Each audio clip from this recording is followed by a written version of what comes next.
Decide करता है, क्योंकि आरपीआई उसके बाद में ए से लेकर जेड तक हो गई, लेकिन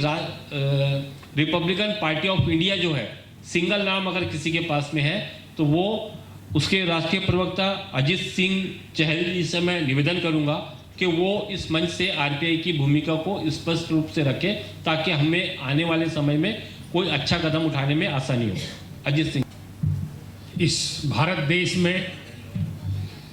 सभी नागरिकों के रहबर,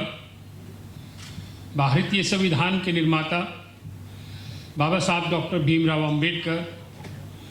और उनके द्वारा स्थापित रिपब्लिकन पार्टी ऑफ इंडिया, जिसकी भूमिका को समझने के लिए बाबा साहब डॉक्टर भीमराव अंबेडकर स्वप्न साकार मंच के माध्यम से आज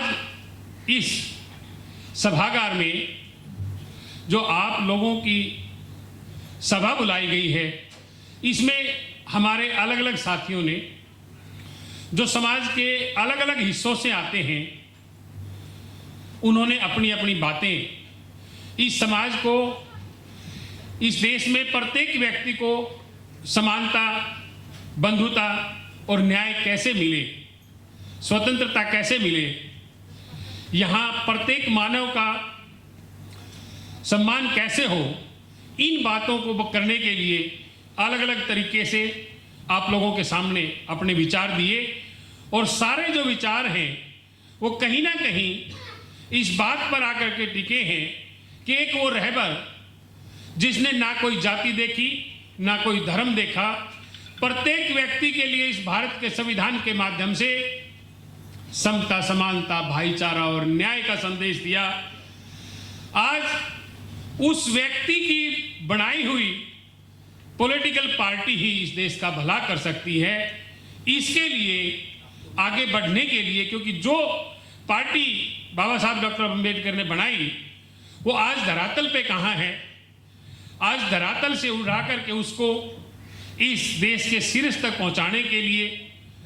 एक जो मुहिम शुरू करनी चाहिए है नगराले साहब ने, और जिसका एक जोड़ बनाया है कि पहले सभी समाजों को जोड़ो, उनको आरपीआई के छत्र के नीचे लेके आओ, और फिर जरूरत पड़े तो बाबा साहब के आदेशानुसार इस देश की जो इंडी गठबंधन जो है और उसकी जो महत्वपूर्ण पार्टी जो है कांग्रेस पार्टी, जिसके साथ मिलकर के बाबा साहब ने भी काम किया और जो आज संविधान बाबा साहब दे पाए हैं, ये मानिए कि अगर कांग्रेस के उस सोच के लोग बाबा साहब के साथ नहीं होते तो जो आज जिस सोच के लोगों की सरकार है, सोचिए अगर वो लोग उस समय संविधान सभा में इतनी ही मेजॉरिटी के साथ होते तो क्या बाबा साहब इस देश को ऐसा संविधान दे पाते? इसका सभी मुझे लगता है उत्तर ना में देंगे। तो इसका मतलब है कि बाबा साहब की उस पार्टी को उस पार्टी के साथ कहीं मिलकर के काम किया जाए, और जो बाबा साहब ने खुद 12 जून 1951 को बॉम्बे में, जब बाबा साहब विधि मंत्री थे, कानून मंत्री थे, उस दिन जो बाबा साहब ने कहा, 1948 के बाद की बात है, ये 3 साल बाद की बात है, 12 जून 1951 की बात है। बॉम्बे में बाबा साहब कहते हैं कि हमारे कांग्रेस के साथ विरोधियों जैसे संबंध रहे हैं, लेकिन हमने उन परिस्थितियों को भी जिया है जिन परिस्थितियों में कांग्रेस के साथ हमने मिलकर काम किया और इस देश के लिए अच्छा काम करने की कोशिश कर सके। तो कांग्रेस के साथ अगर हमारी अपनी ताकत नहीं है तो मिलजुल करके हमें कांग्रेस के साथ सहयोग के साथ गठबंधन करके लड़ना चाहिए। ये बाबा साहब ने कहा है, किसी व्यक्ति और ने नहीं कहा। जिसने बाबा साहब ने पार्टी बनाई उन्होंने ही कहा है। अब एक तरफ कांग्रेस है,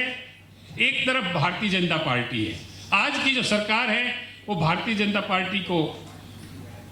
सारा काम भारतीय जनता पार्टी का है उसमें। लेकिन कई लोग जब इस पे बात करते हैं कि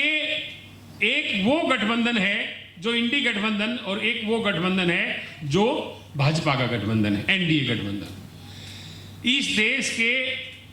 78 साल जो पूरे किए हैं और अब 78 साल और 3 महीने हम उससे आगे निकल चुके हैं। इन देश के 78 साल और 3 महीनों में जो काम हुआ है वो कितना काम हुआ, कितना नहीं हुआ, इस चीज को पहले देख लीजिए और फिर समझ लीजिए कि आपको काम करने के लिए आरपीआई के साथ कैसे लगना है। समाज पहले जोड़ने हैं, अलग अलग समाज के लोगों ने अपने अपने समाज की जो ताकत है वो आज कहीं ना कहीं बाबा साहब की आरपीआई को देने की कोशिश की है और खुले मन से वो स्वीकार किया है कि हम बाबा साहब की आरपीआई के साथ हैं। इसका मतलब जो बाबा साहब अंबेडकर स्वप्न साकार मंच का जो आज ये पहला प्रोग्राम जो चल रहा है इस दिशा में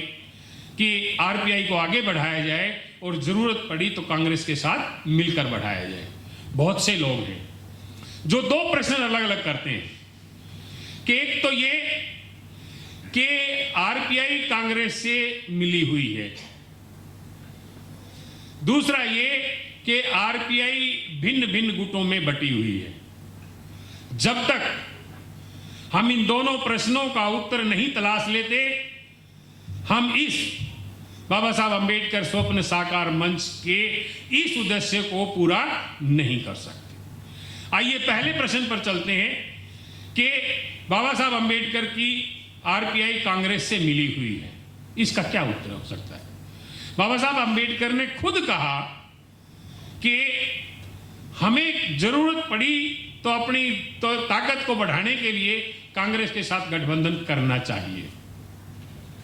लेकिन बाबा साहब ने यह भी आगाह किया कि कांग्रेस में शामिल होकर के नहीं। कांग्रेस बाबा साहब जो कहते हैं 1948 में लखनऊ के भाषण में कि एक बहुत बड़ा समुद्र है, उसमें जो जाएगा वो एक बूंद की तरह समा जाएगा, उसका अस्तित्व खत्म हो जाएगा।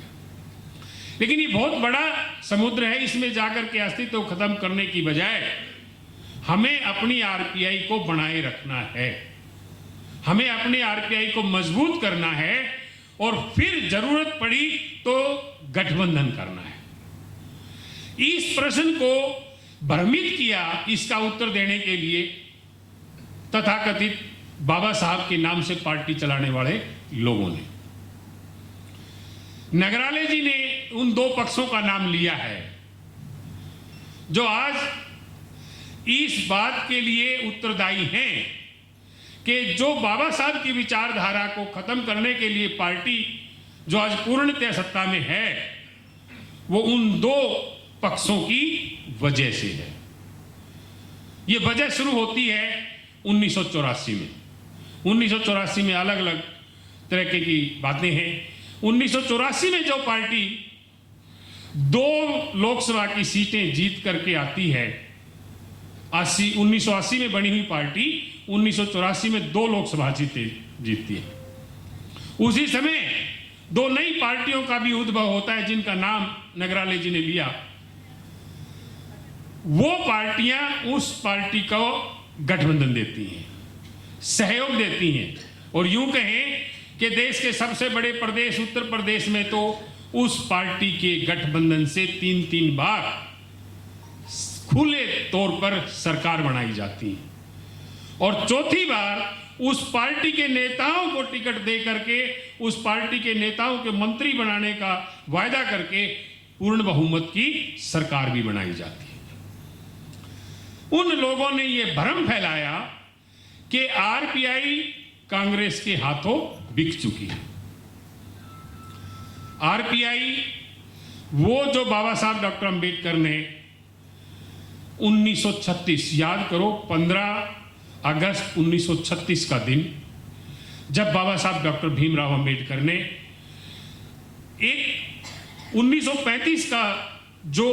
घटना लिखी गई, भारत सरकार की जो घटना, भारत सरकार अधिनियम 1935, जिसके अनुसार पहली बार इस देश में विधानसभाओं के चुनाव होने थे जो 1937 में होने थे, उस चुनाव की तैयारी के लिए बाबा साहब जो वोट का अधिकार लेके आए थे, उसके लिए 15 अगस्त 1936 को बाबा साहब ने पार्टी का निर्माण किया और उस पार्टी का नाम था independent labour party. Independent labour party ने 1937 के आम चुनाव में इस महाराष्ट्र की धरती से, जब इसको बॉम्बे स्टेट कहा जाता था, तो यहां 17 एमएलए के उम्मीदवार, 17 आमदार के कैंडिडेट, 17 आमदार मतदार संघों के उतारे और उनमें से 14 आमदार जीत के आए। ये पहली बड़ी कामयाबी बाबा साहब को मिली। उन 14 आमदारों के नाम देखोगे ना, वो अलग अलग धर्मों के लोग हैं। उन 14 आमदारों के नाम पढ़ो। अब 1936 में जो पार्टी बनाई इंडिपेंडेंट लेबर पार्टी बाबा साहब ने, उस इंडिपेंडेंट लेबर पार्टी, क्योंकि बाबा साहब का जो